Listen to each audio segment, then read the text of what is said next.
మంచి చేయాలనే సంకల్పంతో మూడో ఏడాది వంశధార కాలువ ద్వారా రైతులకు సాగునీరు అందించామని ఎమ్మెల్యే గౌతు శిరీష తెలిపారు. శ్రీకాకుళం జిల్లా పలాస మండలం టెక్కులి పట్టం వద్ద వంశధార నీటికి ఎమ్మెల్యే జలహారతి ఇచ్చారు. రైతులను అన్ని విధాలా ఆదుకోవడమే కూటమి ప్రభుత్వ లక్ష్యమని చెప్పారు. 2 సంవత్సరాలుగా ఎన్నో అభివృద్ధి సంక్షేమ పథకాలు చేస్తూనే ఉన్నాం. అయితే అత్యంత సంతృప్తినిస్తున్న పని మాకు రైతులకి నీరందించడం.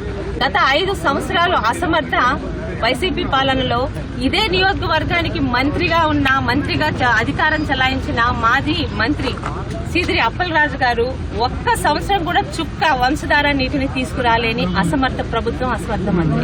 3వ సంవత్సరం కూడా 2024లో మొదలైంది. 25, 26 కూడా సకాలంలో వంశధార నీటిని ముందు టేలెంట్కి అందించాలని మాట ఇచ్చి అది అక్షరాలు నిరూపించారు. వంశధార నీరు ఎందుకు తీసుకురాలేకపోతున్నారంటే ఇదే అసమర్థ మంత్రి, మాజీ మంత్రి అప్పలరాజు గారు టెక్కలిలో లిఫ్ట్ ఇరిగేషన్ వల్ల వంశధార నీరు రాలేదని తప్పంతా అచ్చెన్నాయుడు గారి మీద తోయడానికి ప్రయత్నించారు.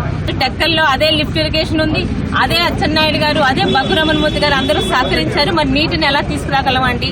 సంకల్పం ఉంది కాబట్టి ఆ సంకల్పానికి సహకరించే ప్రభుత్వం, నాయకులు ఉన్నారు కాబట్టి